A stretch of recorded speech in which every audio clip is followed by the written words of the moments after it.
Worst case scenario thinking, catastrophizing, it often causes you to just dwell on every single possibility and you obsessively plan to try and fix everything. This is why this thing will be okay. This is why that thing will be okay.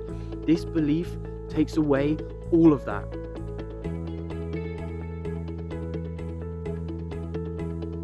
Do you tend to dwell on and worry about the worst possible case scenario in any given situation? If you do, you're far from alone. This is called catastrophizing, and a huge amount of people struggle with this problem, including myself sometimes. Now, there's a ton of approaches you can take to tackle this issue. What I want to give you in this short video is a belief that if you install deeply in your mind, will give you all the strength and confidence and peace of mind that you need in those situations where you're full of anxiety and worrying about that worst case scenario.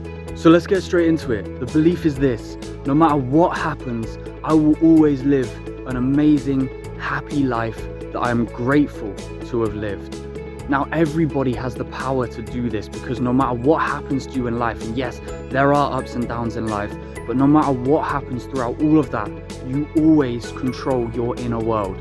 No matter what happens, you can always bring yourself back to a place of peace and presence and happiness and gratitude, no matter what. And sometimes it takes longer than others, and that's okay. But you can always do this, regardless of what happens to you. And there are plenty of people in the world who are living proof of this. And if they can do it, you can do it too. And that really is true.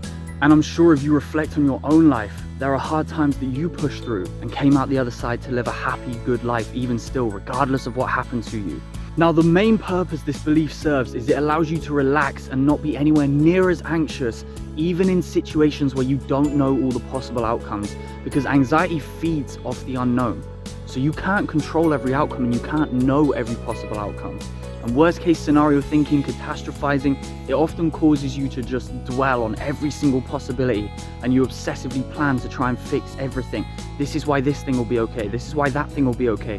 This belief takes away all of that. And yes, you should still plan for worst case scenarios where it's appropriate, but this allows you to do that without massive anxiety fueling you in the background, because you know it doesn't matter if I don't know all the outcomes, and it doesn't matter if I can't control all the outcomes, because no matter what, I will always live an amazing, happy life that I am grateful to have lived. And when you know that and you truly believe that, there's no need for anxiety in these situations, because it doesn't matter. It doesn't matter if the bad thing happens.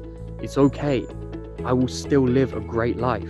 So here's a few quick ways you can start to install this belief deeply in your mind. And the first one I mentioned briefly earlier: reflect on times in your life when you've been through really difficult situations and events and you've come out the other side to live a happy life again.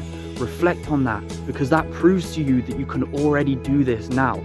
And branching off that, maybe you've had things that you feel like you haven't really bounced back from. Reflect on that too. What could you do better next time? Maybe it takes therapy. Maybe you know what to do and you just haven't given yourself that kick and that boost to do it yet. Reflect on what you could do better to move forward in a better, more healthy way next time. Because then, even if you're not doing it right now in this exact moment, you can see that path and you can see that possibility. Another thing you can do is to start looking at people, watching their videos, reading their stories who've done this type of thing before. People who've lived a really hard life and have come out the other side and found great purpose and meaning and happiness in their lives. There are thousands of them out there. So get on YouTube, get on Audible, whatever. Find those people, listen to their stories, find out what they did and see if you can implement that in your own life. And that brings me to my last point here, which is to just start doing things that prove to yourself that you're that person who bounces back. When you're in a little bad mood one day, do little things to help pick yourself up. I think I've got a short on that somewhere. I'll try and link it up the top now. But do things that will pick your mood up and turn your day around. That's doing it on the smaller scale. When something bigger and harder to deal with happens in your life, start taking those steps to deal with it better than you did before. Just one up yourself from last time. That's the only goal here. So reach out to more people, get more help, get therapy, start learning things, just free online learning of ways you can deal with this situation better. Prove to yourself you're that person who takes the right action and bounces back. You have the power to do this. We can all live an amazing, happy life. No matter what happens, we all have the power to do this. So repeat this saying, repeat this belief to yourself in the mirror every morning. Write it on post-it notes around your house. Set it as the lock screen wallpaper on your phone. And most importantly, say it to yourself every time you're stuck in those worst case scenarios and you're dwelling on those horrible thoughts and the anxiety is fueling your body. Say that to yourself repeatedly, install it in your mind, because once you truly believe this at heart, there's no need for that anxiety anymore. So let me know what you thought of this video down in the comments. Please like and subscribe. Let me know what you want to see next, and stay tuned for the next video.